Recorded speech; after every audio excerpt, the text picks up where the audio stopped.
OK。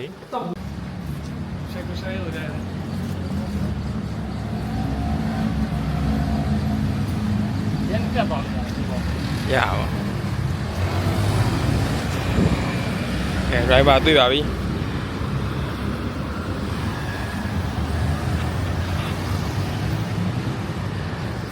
ခွေးတာပြောက်ပြီဗျာရမတရားရောက်တော့ဘယ်လိုခံစားရပြောကျွန်တော်ရမ်းပြောပါတယ်ဗျာကျွန်တော်ပတရားကြီးကိုခုမှမြင်ဘူးလားရေဘူးတက်တဲ့ကောင်ရေနဲ့အောင်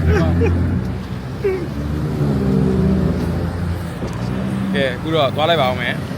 ပြောသွားပါကန်းကြီးပြောသွားပါလေကန်းကြီးပါကော့လန်ကျွတ်ကျွန်တော်2ယောက်ကျွန်တော်4ယောက်ချီတက်ပါတို့မယ်ဒီသေးမှပြန်တွေ့မယ်ဘိုင်ဘိုင်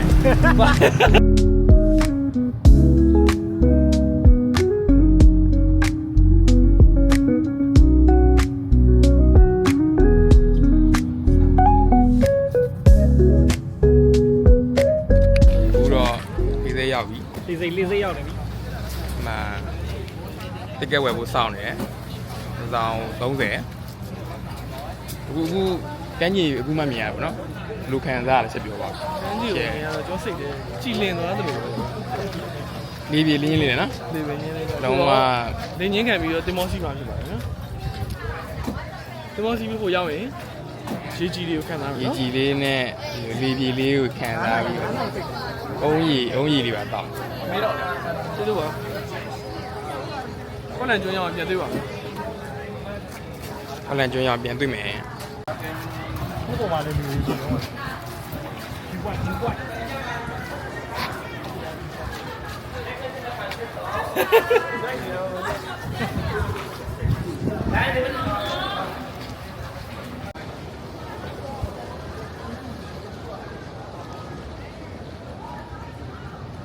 ွန်တော် view point ပုံစံမျိုးပေါ့ view point လို့ပုံစံမျိုးလို့နေရာမှာကျွန်တော်ဓာတ်ပုံရိုက်နေတာဖြစ်ပါတယ်အခုကပင်လယ်နယ်လေးကိုခံစားနေရတယ်တော့တယ်တော့ရှင်နေကြီးနဲ့ပဲရဓာတ်စီနဲ့မှုေးပါရမ်းပျော်ပါတယ်ခုံချလို့ရလား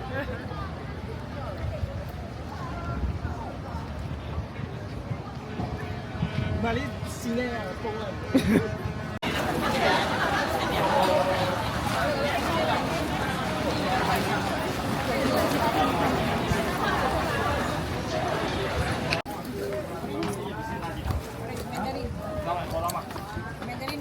ပေါ်တော့ပေါ်တော့အောက်မှာရေးစင်နေမောက် experience မဟုတ်လားပထမဆုံးကိုကျော်ရဲ့ဟုတ် experience ဆရာမူးတော့ကြောင်လေးစပါ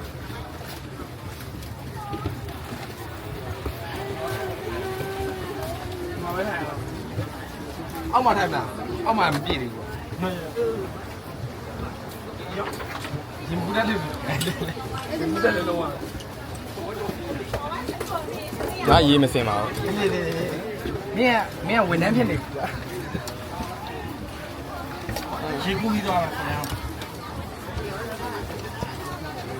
မှားပြီဒီမှာမိုးတာမှာ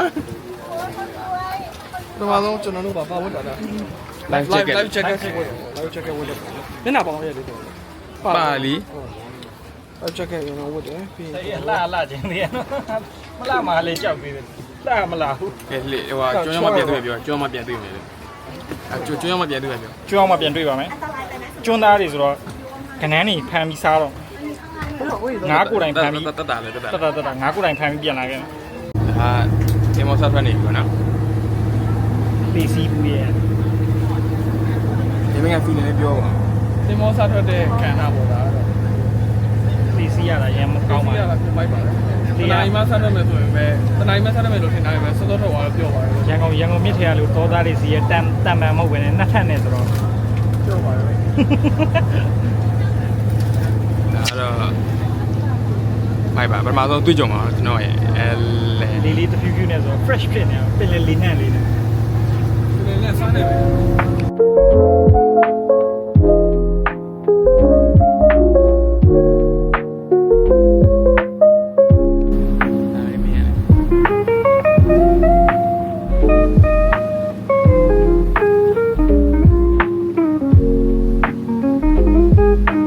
လေးခံတယ်မှာလဲ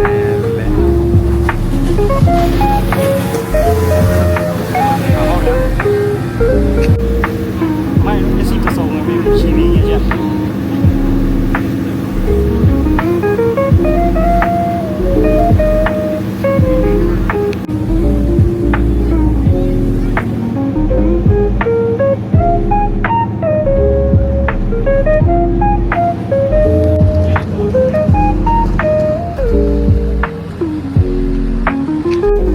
ကဲရောက်ပြီရောက်ဆိုတော့ ဘယ်လောက်ကြာ45မိနစ်45မိနစ်စီးလာတယ်အခုတော့ဘယ်ကိုရောက်တာခေါက်လန်ရောက်ရှိလာတော့ ကော့လန်ခောက်လန်မဟုတ်ဘူးဝက်ခောက်ကိုက်လန်မဟုတ်ဘူးကော့လန် လိုက်ပါတယ်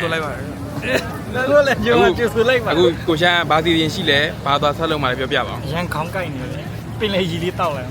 ဘယ်လိုပင်လင်းတော့မှလဲတောက်တော့တာလေအစီအစဉ်ပြောပါအောင်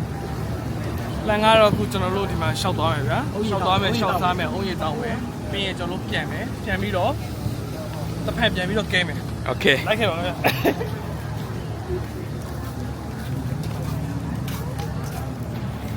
ကဲသွားမယ်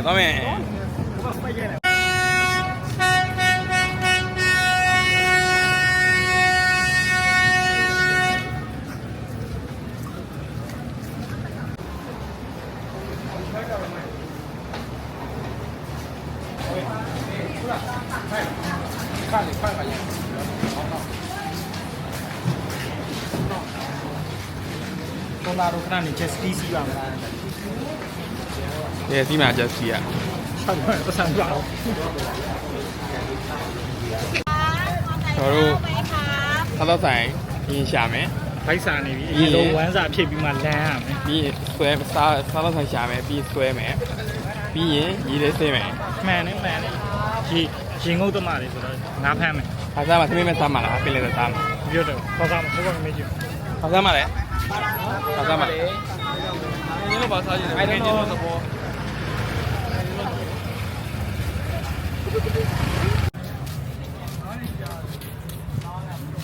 သာတော့ဆိုင်မတွေ့သေးဘူးဟော ရ ပြန် တာ ပြန် ရထားတဲ့ဆိုင်တော့ရှိနေပြီ တန်နဲ့ဆွဲနဲ့ဆိုင်ကိုသွားနေပါတယ်ခင်ဗျာ ဒါတော့လည်းဆိုင်မှာလည်းဈေးကတော့ရိုင်းတော့မချို့ပါဘူးဒါနဲ့ စား မလဲစားမှာပဲကြည့်ဖို့ပဲကျွန်တော်သမုတ်တရားဝမ်း ဘတ်ဂျက်ပါနော် သမုတ်တ ရ ရား မုတ်တရားဝန်တော့ ဟုတ်ရှင်လည်းကိုမင်္ဂလာပါငါးရောက်ပါလား ဒါပါလေ ချက်မှမင်းရိုက်နေတယ် သိတယ်နောက်မှပြန်တွေ့မယ်သာတော့ဆိုင်ရောက်မှပြန်တွေ့တော့တက်တာလည်း တက်တာ မာရဟင်းကြီးရောက်ပြီ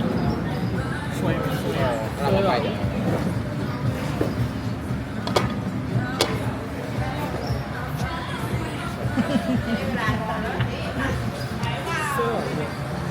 ရန်ကောင်းပါလေ ဆွဲတော့မယ်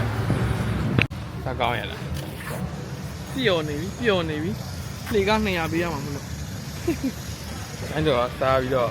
ဘယ်လိုအချိန်ရှိလဲ အပြန်ရေကူးပြန်ကောင်းမှစဉ်းစားနေစားပြီးတော့အရန်မိုက်တယ်ပဲကိုယ်တိုင်စကွစ်ကိုဖမ်းပြီးကြော်စားလိုက်ရတယ်လို့ပဲ အခုကန်းကြီးပဲလမ်းလျှောက်ကြမယ်လမ်းလျှောက်ပြီးတော့ပင်လေလှောက်ခံစားမယ်ရမင်းခါဖက်တူပဲလား ထပ်တူပါဗျာကိုကျော်ဆန်လာနေတော့ကျွန်တော်တို့ရှောက်လမ်းကြောင်း ကဲသွားကြပါကွာတွေ့မယ်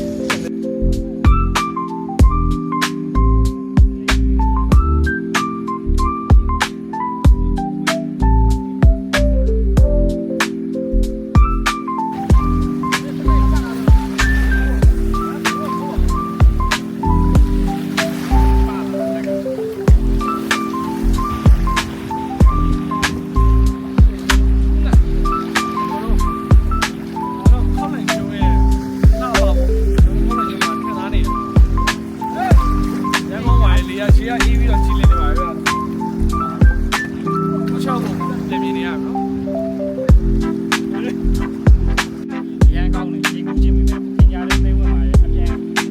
ယာကြီးကြီးဖြစ်နေရမှာလေတော့တော်စဉ်းစားနေရ ခဏနေပြန်တော့မယ်အဲ့ဆိုတော့လေပတ်တာလည်းပြီးပြီရန်စားလဲစားပြသွားပြီရေလည်းမကူဘူးဆိုတော့ရေအခုတော့ရေစိမ့်နေတယ် 6ရေစ ခြေတော့ရေစိမ့်နေတယ်ပြီးရင်ရှူခင်းခံစားနေပါတော့ပြီးရင်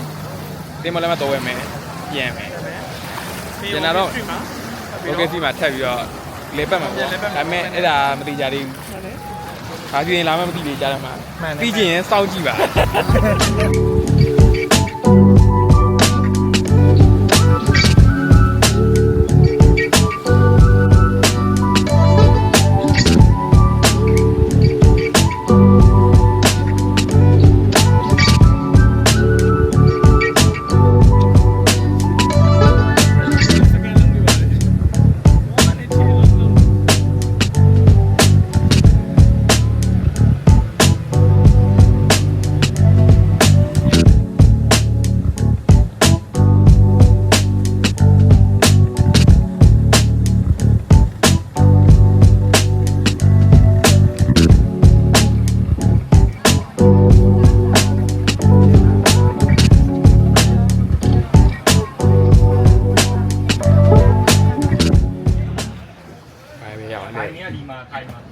ကျွန်တော်တို့ sweet box ကိုတစီလုံးငှားပလိုက်ပြီ မောင်းနေကပ်ပလိန်နဲ့ ကပ်လိန်နဲ့ ဒါကတော့တထေးပါ ဒီကဲထုတ်တော့ဝင်တော့ရှောလို့ကိုရွာတယ်အေး ဒါဟို luxury life ပေါ့ yosh နဲ့ ချက်ကတော့မပေးဘူးလား Yeah အားလုံးပဲဆက်လက်ဆောင်ရွက်ပေးကြပါအောင်ခိုးရောက်ရင်ဒီထက်ကောင်းတဲ့ content တွေနဲ့ပြန်လာခဲ့ပါဦးမယ် ခုနှစ်ယောက်တူပေးတာပြန်ပြန်ပေါ့ ဒါကင်မရာထိမှဆိုလို့ဖုန်းနဲ့ရိုက်နေဘလို့ ကျွန်တော်တို့ blog ကကျွန်တော်တို့ဒီ technical issue လေးအကြောင်း blog ကင်မရာလေးလိုက်ရအောင်အခုကတော့ဒါအပြန်ခရီးစဉ်ပေါ့ကောလန်ကျောင်းနဲ့ကျွန်တော်ပတ်တရားကိုပြန်တယ် discount 55 ပတ်တရားကိုတိုင်းပြီးလူလောက်ဖို့မိခံလွယ်တယ် ဒါစီးရလူတွေ hello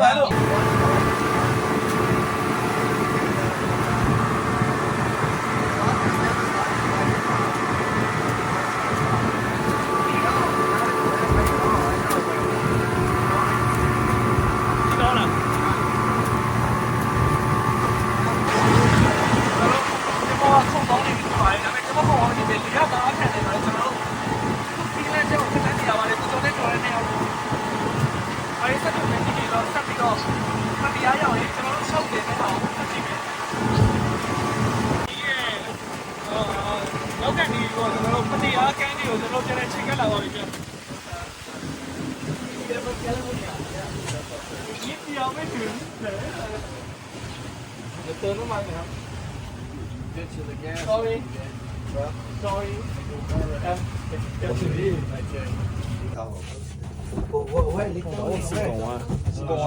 ငါဘလို့ပြန်ကျွန်တော်တို့ကလမ်းတော့မှာပေါ့ဒီပတ်တရားရောက်ခံဒီခုလက်တော်ဝါတော့မှာ ပြန်ပြန်လိုက်တော့ လက်တော်အားလို့တော့မလို့ဒါလက်တော် ကျွန်တော်တို့ပတ်တရားရောက်ခံဒီမှာပဲစီကုံပြီးတော့ ရှိလေကောင်းပါ စီ လေ လက်ကောင်းမှာရက်နေရောလက်ခံနေပြီ ဒါအရင်လုံနေ တိုင်းရလေရမ်းလုံနေကျွန် အနေများချင်းနေတယ် မှန်ပါတယ်ဗျာအနေနဲ့အချိန်ကြီးကျွန်တော်ပြင်နေရပါတယ်ကျွန်တော်တို့စီဖြစ်ပြီးဘယ်နှမိနစ်အတွင်းမှာပြန်နှုံးမလဲဆိုတော့ပြန်လဲ edit တင်ပါမယ်စောင့်ကြည့်ရပါ Okay ကျွန်တော်တို့စီပြန်ထည့်ပြီးတော့ပြန်လဲမောင်းနေမယ့်အချိန်တွေကိုရောက်နေပါဘူးအားလုံးပဲတရားကျွန်တော်ရောက်ရင်တော့ကျွန်တော်ပြန်ပြီးတော့ edit တင်ပါပါမယ်နော်ကျေးဇူးတင်ပါတယ်ကျွန်တော်တို့ရှီလေကောင်မှာခုနဟိုလေကြောက်လို့ဒီပါတော့ကျွန်တော်တို့ကြောက်မဖွယ်ကောင်စီပြတ်သွားပြီးတဲ့အခါမှာကျွန်တော်တို့စီပြန်ဖြစ်ပြီးတော့ကျွန်တော်ရှင်ပတုံပန်းတုံနေပေါ့ပတရားကန်းကြီးကိုပြန်ပြီးတော့ကျွန်တော်မုံမေးဆက်ရောက်ခဲ့ပါတယ်တော့ဒီအတွက်ရှင်ထဲမှာဘယ်လောက်တော့တုံသွားလဲဆိုတော့အချိုင်းပြောပြရအောင် ရှင်ထဲမှာဖိုတိုဖတ်တာတွေဖြစ်မှာဟာငါတို့ပဲအိမ်မပြန်ရတော့ဘူးလားငါတို့ပဲကြားဖောင်ရောက်တော့မှလားဆိုမှဖြစ်သွား ကျွန်တော်လည်းအန်နီတူပါပဲကျွန်တော်အနေနဲ့တစ်ခုတွေ့ရမယ်ဒီအထင်နဲ့ကျွန်တော်လည်းလန်သွားခဲ့ပါတယ်ဒါပေမဲ့အခုတော့ချောချောမုံမေးပတရားကင်းကြီးကိုပြန်လဲဆောက်ရလာပါပြီကျေးဇူးတင်ပါတယ် ဘာဆက်တယ်မပြောလေမင်းရလေ နောက်ပိုင်းမှာပြန်တွေ့ကြမယ် ဘုလိုလောက်ဆိုတော့ဒီကနေလမ်းလျှောက်မယ်ခုန view point ကြီးပါလေးသွားကြည့်မယ်ပြီးရင်တော့နောက်ထပ်ဘယ်လိုစိတ်ဝင်စားစရာကောင်းတဲ့နေရာတွေကိုကျွန်တော်တို့ခေါ်သွားအောင်လဲဆိုတော့ဆက်လက်လိုက်ကြည့်ပေးကြပါဦး ဒီကျုံမရောက်တော့ဘယ်လိုခံစားရလဲပထမဆုံးရတဲ့ experience တွေနေရှင်းပြီးတော့ အခုကျုံးမပြန်ရောက်ပြီဆိုတော့ကျွန်တော်တို့ဒီကျုံးတစ်ပတ်ကိုပြန်ပတ်မယ်ပြီးရင် မဟုတ်ခုနကျုံပြောတာကြိုက်လားအဲ့ ခုနကျုံးနဲ့ပတ်သက်ပြီးပြောရမယ်ဆိုတော့ကျွန်တော်တို့ကောင်းပါတယ်ဒါပေမဲ့ဒီလိုပေါ့ကျွန်တော်တို့ပျော်ခြင်းတို့မပျော်လိုက်ရတဲ့အတွက်ကြောင့်မို့လို့အချိန်လေးနည်းနည်းနှောင်းသွားတဲ့အတွက်ကြောင့်အဲ့ဒါတော့အားမလို့အမြင်ဖြစ်နေပါတယ်ကျွန်တော်ကတော့အဆင်ပြေပါတယ် ကိုကဘယ်လိုမျိုးပြောချင်တာ ကျွန်တော်ဘယ်လိုမျိုးပြောချင်လဲဆိုတော့ကျွန်တော်ကတော်တော်ဘာရေကူးတာပေါ့ အာရေကူးတာပဲကိုက လူများတဲ့ခုမကောင်း လူများတော့ကူးလို့မကောင်းဘူးပြီးတော့နေရာတိုင်းမှာလည်းလူရမ်းများနေတော့အဆင်ပြေပြီးတော့ overcrowding ဖြစ်ပါတယ် ပြီးတော့အချိန်ကလည်းနည်းနည်းခေါင်းကရဖြစ်သွားတယ် ဟုတ်ပါတယ် ဘာလို့ဆိုတော့9နာရီလောက်တော့ပြန်ရမယ် ဟုတ်ပါတယ် တိုင်းခဲ့ကြပါဦးရှိမှဘာတွေရှိလဲဆိုတော့ကျွန်တော်အခုလေးလာနေကြတာပေါ့ကျွန်တော်လည်းမရောက်ဘူးဒါပေမဲ့ဒီလိုပဲချပွေးလေးတွေ့ရှိလေဆိုတော့ဘာတွေများတွေ့ရှိမလဲဆိုမှဆက်သွားကြည့်ချပွေးလေးပြပြောက်တယ်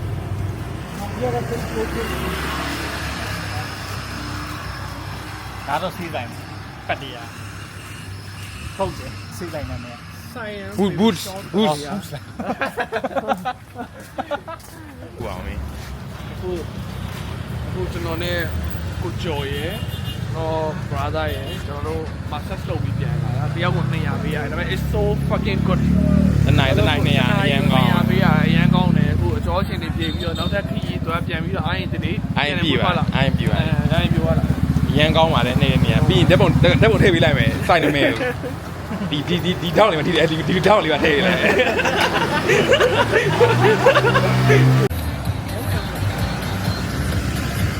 ဟမ် ဘာဝင်လို့ရအောင်လုံးပြီး ကျွန်တော်တို့ဒီမှာတရားရဲ့ walking shoe တော့စရောက်လာပါပြီအားဒီရှိလဲဆိုတာတော့ပြန်ပြီးတော့လည်းကြောက် ဟိုကသွားမှလေခုတော့တယ်မသွားသေးဘူး အဲ့တော့တော့